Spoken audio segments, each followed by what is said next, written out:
This piece is just so beautiful. It reminds me of somebody. I can't really put my finger on it, but it's so nice. Hey y'all. I know y'all miss me. It's your girl Vina. Welcome to Creative Kompany, a space and series where we go and visit creative artists in their spaces and studios just to have a conversation about mental health, self-awareness, and self-actualization and see everything that contributes towards their artistry. So if you're ready, come on with me.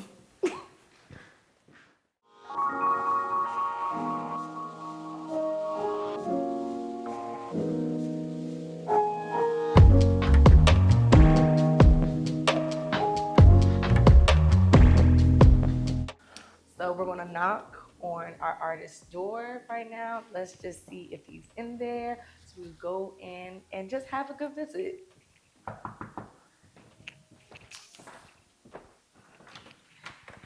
What's good? Hi, Elijah, what's going on? What's up? What's up? Nice How you to doing? see. How you doing? Great. We're here to visit you. Okay. Just want to come in your space. So All right. come on in. Welcome Thank on in. you. So, when we first moved here, we had built this table. We needed a large table for me to be able to put all my paints on, be able to put brushes, for us to have events and be able to put food here. It has wheels, so we're able to like move it around the whole spot.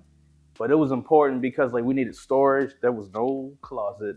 We have a bathroom, but there's nowhere we can put our stuff. So Right. we use the bottom for that. Okay, this is impressive. Like Yes. this really is impressive. Building a whole table Yes, for like yes, a yes. station where Yes, this is dope. Okay. Yep. And then we have some of our work on the wall, some of my old pieces, along with my studio mate Photogenesis work. He's the photographer. Shout out to Photogenesis. I'm the painter. Yes, he's amazing. He's amazing. He's dope. He's really dope. These plants, there's a few of these large plants Do they have names? around. No, they don't. I need to name them. I need to name them. But the reason why I haven't named them is because these plants specifically have been passed down generations in my family. Oh wow. This is my great aunt's plant. Really? Yes, this one and also this one over here. But wow. those are my great aunts. Then that passed down to my grandfather, and my grandfather passed it down to me. So whoa. It's a lot of pressure to keep it alive. I was gonna say we're gonna make sure she's good. Yes. I water her all the time. Good. Love that. And then this is the bookshelf. We built 2 bookshelves because once again we didn't have enough storage when we first moved here. It's flexible. We wanted to have a flexible space, and because I'm also an architect, I'm a designer, and I design furniture. I was like, I'm not buying nothing. I can just build it. I'm just gonna build everything. Cost efficient to build it. This whole thing only cost us $150 total to build this, and for the table it cost about almost $200. But that is the quality of a $1,000 table. Absolutely. So and so these shows. You feel me? It's IKEA, they like $300, $500. Yes. So we keep everything here. Everything from our book collection. We got comic books. Okay. Art supplies. We have our vinyl collection. Working record player, by the way. I listen to it all the time. It got dust on it. I gotta clean it, but it's fine. It works. I'll be using it. Yeah, and just like a few of the collections, a few of the pieces that we have. Okay. I'm a big Prince fan. I'm an old head by heart. Listen, I heard you bumping Nia the last time when we first came here. I was like, oh, wait a minute. You feel me? But yeah, and then we have a few of our lenses, some of our cameras. This is his camera. This is mine. I'm new to the photography game, but this is like this is my baby. It's my first one. That's what I take pictures of all my subjects that come to the studio before I paint them. Gotcha. A few more of the pieces. This is a favorite. Everybody loves that piece. Yeah. And then everybody loves that piece from him. Yeah, this one I see like frequently. I'm like, wait a minute. Yeah, he getting some shine. I told him, keep going. Yeah.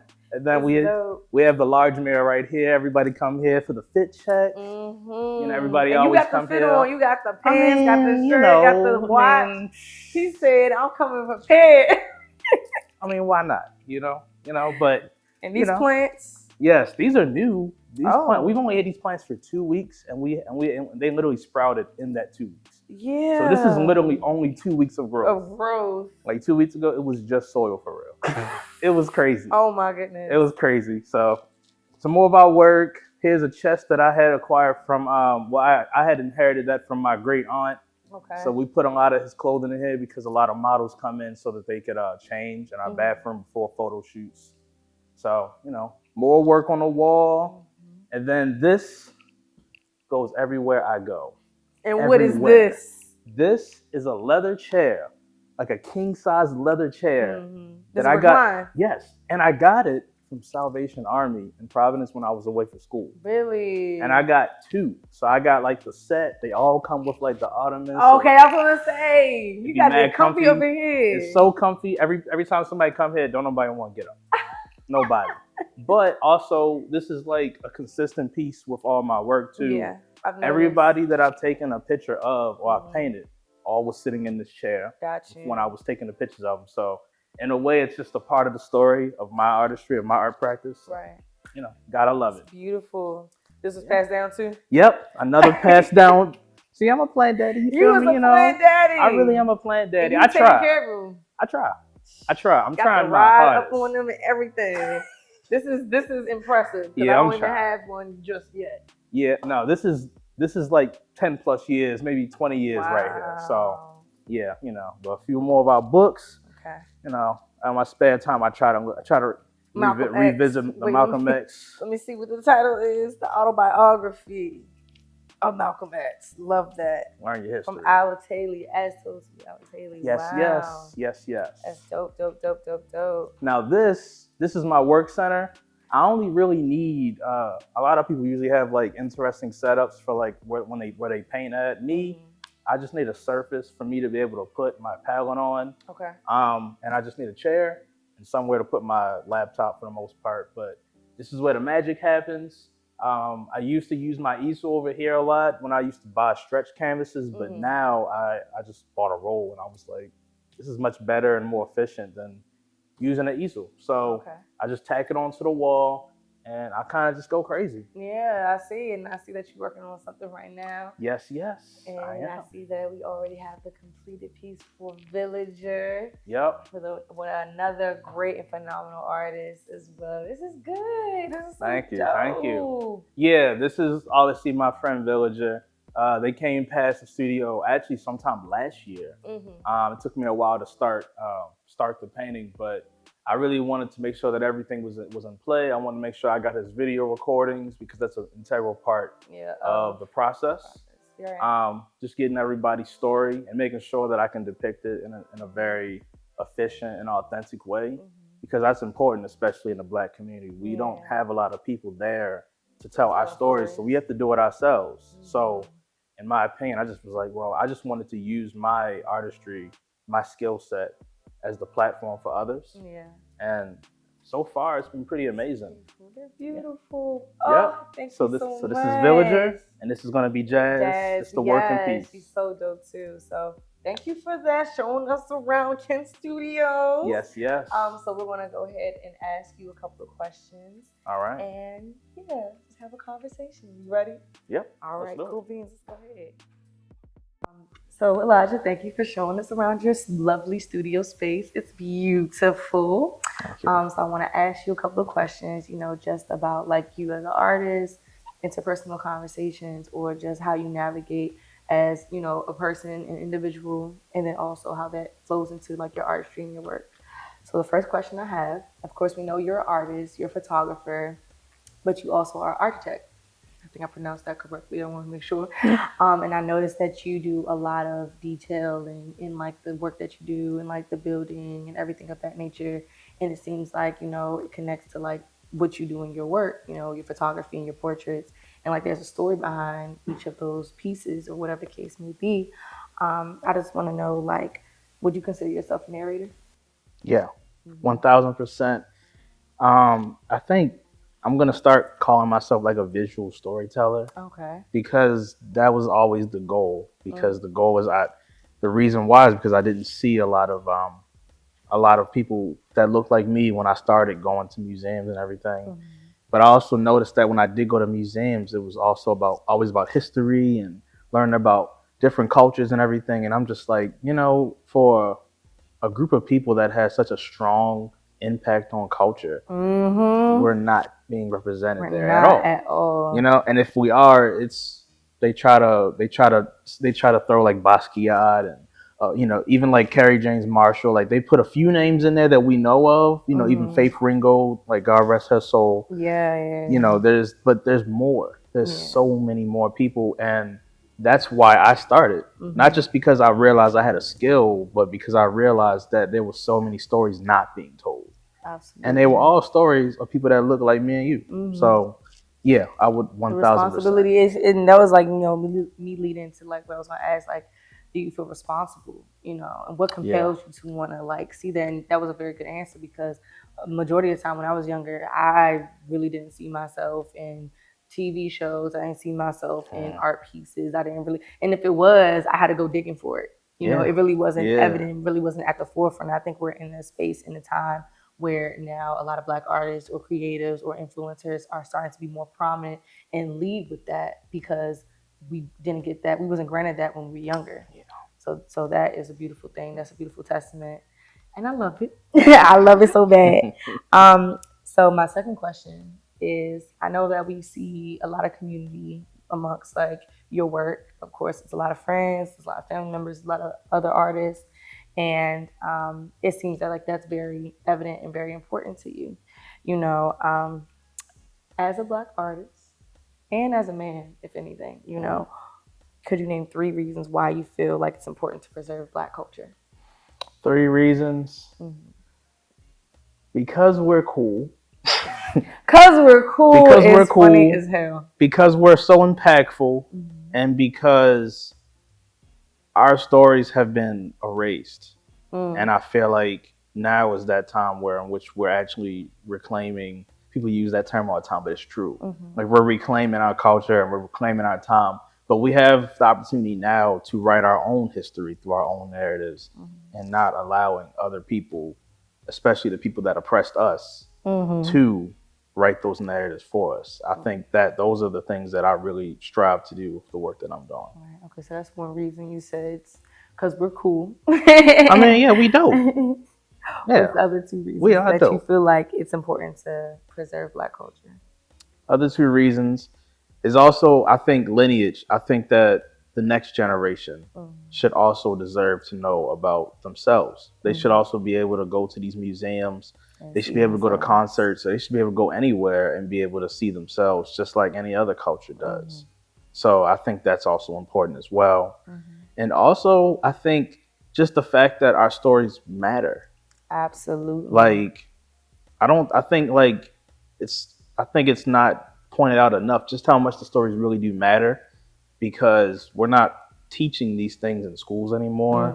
It's not really you know, like even like the stuff going on with like them taking away like certain books out of schools down south, like there's an attack on Black culture. It's stripping away like the authenticity, the stories, how you said the lineage, like diluting it in a way where it's like, you know, yes, this is who you are, but also understanding the history of where you have come from is important to know as well, because that's what pushes us as a people forward. Yeah. You know, and I've noticed a lot of people, you know, have a lot of frustration, especially, you know, artists and creatives, because we do see like the simple attacks, you know, or not even simple, like they're very deep and deeply embedded, but we see the attacks, we see like the fleshing out of the information and just trying to erase it. And we need to make sure that we keep up the knowledge of who we are and where we came from. It's important. Yeah, it is. So thank you for that. My third question, okay, because we're really getting deep in here. The name of the studio is Kinship Studio. Yeah. You know, you co-share with Photogenesis, another dope creative photographer. And I know that a lot of the times you portray, like I said, your friends, family, other artists, but more so it seems like it's a testament to just, you know, Black culture and just highlighting us in the ways that we deserve. How do you maintain and expand the aspect of kinship, you know, just coming from the name of the studio?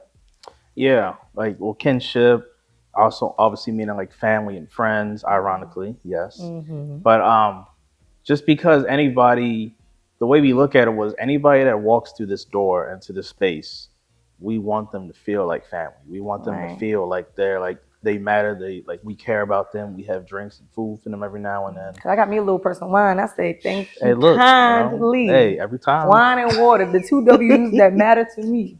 right? So I'm appreciative of that. Yes. But we really want people to feel welcome, you know, because there's other artists, me including. Like I didn't used to have a space to create, Right. but having a space like this, people come here and they paint, like they take photo, like they do their own practice in our space. So we didn't want it to just be our space because this is a lot of spaces. We, big. you know, and we have events every now and then, but we want people to feel like they can also create with us. Because there's always been like this kind of weird, elusive kind of idea where people don't feel like they can talk to artists Really? or they can confront artists.